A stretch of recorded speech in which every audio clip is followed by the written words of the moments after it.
Hi guys, ito yung nabili namin nung pumunta kami ng SM na bedsheet na may kasamang 2 pillowcase. So, ganyan siya nung nilagay namin. So, naglinis ako ng kwarto niyan. Sobrang pagod.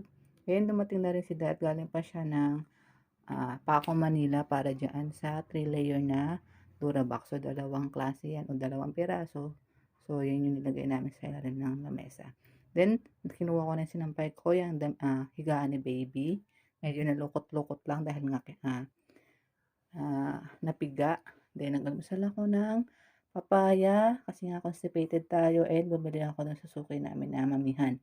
So, yan yung ah, parang pinaka-brunch na rin namin ni Dad.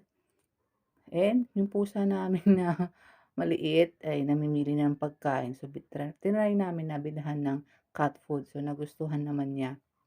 Pero di namin laging binibigyan para di agad siya magsawa. Nagpa-NST ulit ako, non-stress test. So, may contraction na talaga.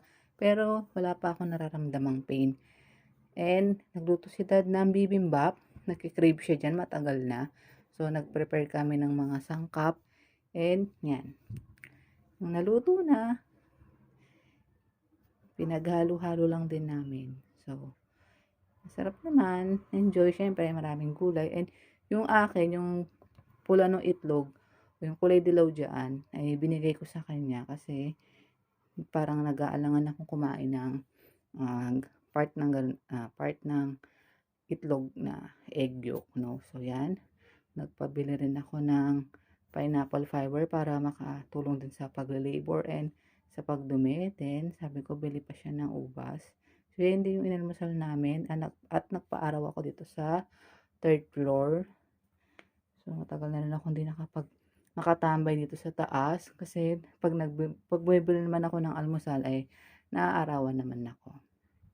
And, kailangan na rin kasi medyo magpatagtag at umakyat-akyat sa hagdan kahit nakakahingal. So, nakapag-plancha na rin ako ng uniform ni Dad at nag-lunch kami nitong sinigang. 50 pesos lang yan doon sa karinderya.